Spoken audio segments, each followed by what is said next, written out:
նախագծով առաջարկվում է վերանայել ծրագրով սահմանված աջակցության չափը, մասնավորապես ընդլայնել 4 միլիոն դրամ սահմանաչափով բնակավայրերի ցանկը, որոնք ներկայումս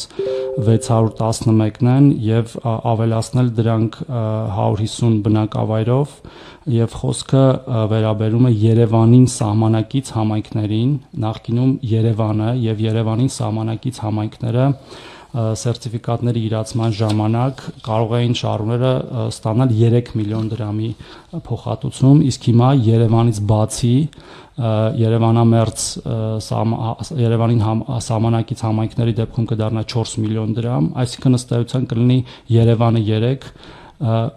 որոշ սահմանամերձ համայնքներ, որոնք 5 են, կմնան 5 եւ մնացած բոլորը կդառնա 4։ Նաեւ ասեմ, վիճակագրությունը մինչեւ այս պահը սերտիֆիկատների տրամադրման եւ իրացման մենք ունենք 3-վա դրությամբ 5232 տրված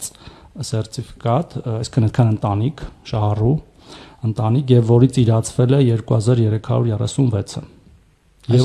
Եվ թիվը ամեն օր աճում է։ Այսինքն այդ մարդկանց սեփականության իրավունքը գրանցվել է, երբ որ արդեն ձեռք են բերել կամ սկսել են տուն կառուցել։